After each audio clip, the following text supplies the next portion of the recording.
It's incredible what sport can do for your country and how much it can influence people to associate themselves with it. We have Saudi bringing in football and boxing into its own domain right now. One of the world's best players to play in the sport they're supporting so much right now is over there currently. It's also incredible how much we'll pay to watch sports and how far we will also travel to go see it. Them two elements were recognised big time for the Chinese Super League, known as the CSL. The ambassadors of the league wanted to transform this league into one of the greats of football. They wanted this league to be talked about all around the world. And you know what? At one point in 2016, everyone was doing just that.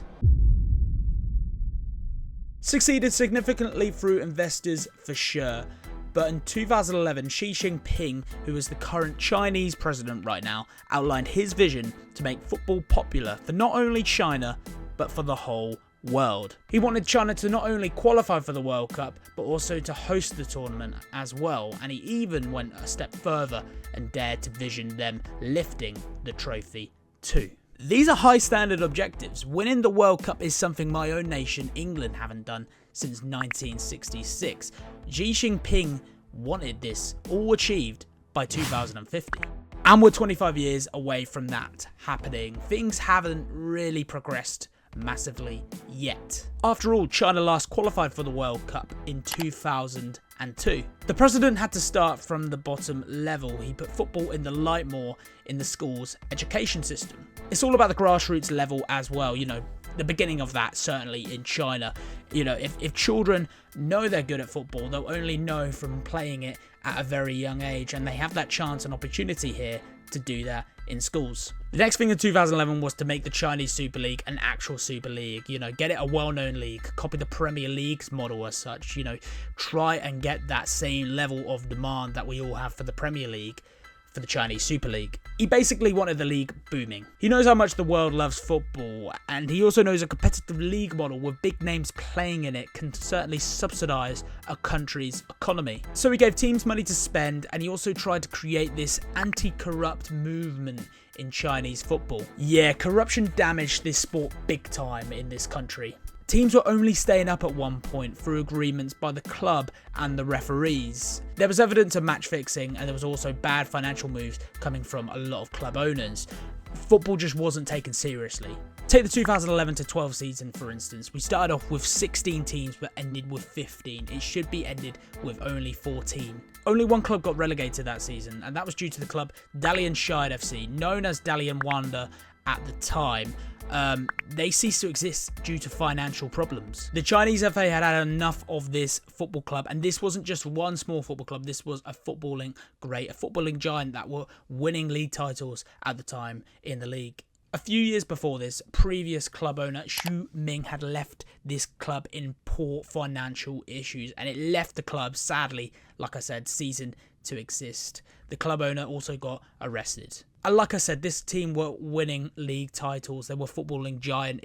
If we put it into English context terms, it's like Manchester United all of a sudden disbanding the next season due to financial issues, yet they just won a league title. So yeah, this had to stop, as the only regard you gave to Chinese football at this point was the standard being crap, but you also reflected on how corrupt it actually was. So a new cleaner league had started, and we had big signings coming in the door. The likes of Carlos Tevez, Hulk, Nicolas Anelka, Didier Drogba, and another ex-Chelsea player called Oscar. Oscar was a weird one for me, and if you're a fan of the channel, you'd know how much I've studied his transfer move to Shanghai SIPG. I mean, I looked at it from all angles. It's been a success on the channel, and if you haven't checked it out already, then do go check it out. And if you'd like to see more content like that, then please do subscribe. But briefly then, like I said, Oscar joined Shanghai SIPG. These leagues that typically try and branch out to be something that they're not. The likes of the MLS trying to branch out to try and be one of the great European leagues. They usually attract older players who are well established. And to be fair, is all they usually can attract in terms of quality. But at that point you ask, are they still good enough like they once were? And the answer normally is no.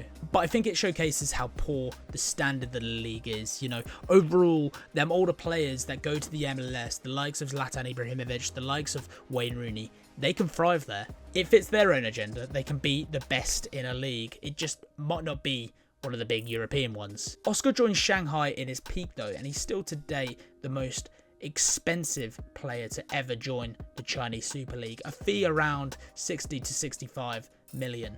And it had to be this price as well because, like I said, they got him in his peak. But this to me was a real statement that was coming out of the CSL. If we give it a modern day comparison, it's like one of the clubs over there right now signing a player like Martin Odegaard, for instance. It's someone we would not expect to make a move over there and to completely waste their career in a league that's not even good. They're destined for way more better things in football. But this was the reality of the mid 2010s. You know, we had a lot of big footballing heroes and icons making the move to East Asia. These clubs were attracting big name players, and we even had ex-legends becoming ambassadors, the likes of David Beckham and Pavel Nedved. At one point we had 11 Sports, now known as Days N, who had actually bought the actual rights from the league to broadcast it on its own streaming platform. So yes, at one point in the 2016 to 17 season, you could have actually paid to stream to watch Chinese football in this country. All the eggs were in one basket now. And it did seem like daylight robbery. I mean, you had Paulinho joining Guangzhou Evergrande at the age of 26 from Tottenham. Jackson Martinez was liked in La Liga, doing well for Atletico, but soon made the jump over to China. Fellaini didn't have the best of Manchester United careers like others did in midfield before him, but he settled for a move to China too, and he even ended up retiring there. I remember when West Ham tried so hard to keep Marko Arnautovic, yet Shanghai Port chucked everything they could and got him in the end for 22 million. Money talks. However, it didn't in regards to the rest of the world in terms of fan viewership. Not many people were wanting to watch this. You've got all these foreign players moving here. Like I said, money talks. But let's think back to the main priority here. It's about making the Chinese national team successful. Get them qualifying in the World Cup and then get them hosting one too. It's about trying to bring forward this healthy and natural league, you know, one that's also very anti-corrupt, and it's reaching an excellent standard that's appreciated around the whole wide world. Yet all these foreign superstars certainly avoid this idea of natural talent growing in the country. They're taking up the space. You need minutes on the pitch in order to become better. Carlos Tevez really put this country in its place. He was a player who moved over there and joined Shanghai Shenhua. And when they heard what he had to say, they took offence from these comments. But I honestly think he was right. He stated how the league was not competitive and how there was no real Chinese talent coming through. And he did not last long there either, as eventually he returned to his old club, Boca Juniors. We no longer get these typical moves to China, these big name signings. I mean, players are sticking with big European clubs, or they're going elsewhere to enjoy the lifestyle in America to the MLS, or it's the current trending move to Saudi, which comes at ridiculous wages, like life-changing wages. Chinese clubs simply can't do what clubs like Al Nassr are doing anymore. When the government realised that these foreign players weren't staying at these clubs for that long, they introduced this new tax. It was purely put in for them to stop overspending excessively. So regulation got put in place. If any club spent over 5 million on a foreign player, then a percentage of that went back in to the Football Association. And obviously this was the president's ideal plan to try and have this expenditure to put in a nice healthy bid to host the next World Cup, because I think he realised at one point that people weren't watching this league, you know, they weren't interested. From this point onwards, big contract deals came to an end. Ex-PSG player Ezekiel Lavezzi was on 798,000 a week playing for Hebei FC, an absolute staggering amount. If you take them big names out of the league, them foreign superstars who ultimately bring the quality, then you soon lose that selling point, that main attraction point that you put out in the first place. With less foreign players in the league who brought quality, it was now pressure for the coaches to get the best out of the team. Although there was still no real life-changing Chinese national team looming through that the country had been promised in 2011. The team is actually still yet to qualify for the World Cup since Xi Jinping had been in power. I mean, when he came in, he promised football to the nation. Yet he's halfway through making China this footballing great and powerhouse. They're not even close yet. Not even close. The real damage for the league was a drop in audience levels. High wage commitments were made by these foreign players and their agents, but it wasn't financially possible. So clubs folded. Then you had the struggling impact of COVID-19. This played a role for a loss in value in the real estate market. It left footballing owners to withdraw big time from the millions they'd invested. It was real bizarre circumstances. You had the club Jiangxing Suning winning the league, and then a few months later they were left with no owner as the Suning business group could not sustain ownership. Times were tough, and not even the tournament prize money was enough for some of these clubs to survive with. I speak for a lot of these clubs as they had signed big name players on big lucrative contracts.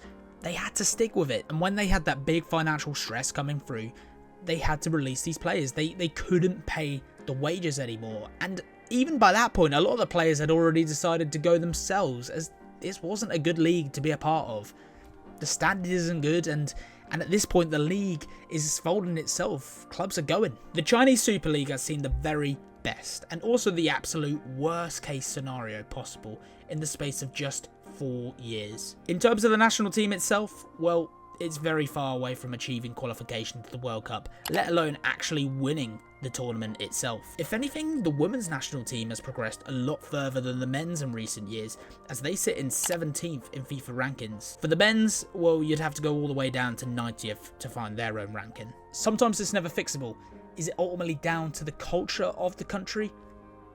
Probably yes, that has something to do with it. COVID-19 was the last thing that any country needed, but by this point President Xi Jinping had football on the last of his priorities. The World Cup dream was starting to diminish, and it's going to take a lot for this East Asian country to get that back on track again. Maybe it's time for this country to go back to the drawing board, start again, do things differently. In terms of football, it's a country that has had a lot of these fresh starts. But this time maybe the emphasis should be on grassroots, you know, starting from the bottom level, putting more emphasis on that and realising the reality of it, you know, who they actually are. Bring stability and show these youngsters how good a footballing career can be in China, and show the promise and worth of it. Setting out the standard is what it's all about, and maybe in 15 to 20 years from now, we'll start to see a promising men's footballing national side coming through and competing with the rest of the greats. This has been me, Rob, from the Footy Agenda. Please like and subscribe for more content like this, and to also show your support. And if you haven't done so already, please do check out the Oscar video, why he moved to Shanghai SIPG in his peak. It also relates and talks more about the Chinese Super League. Thank you for watching, and goodbye.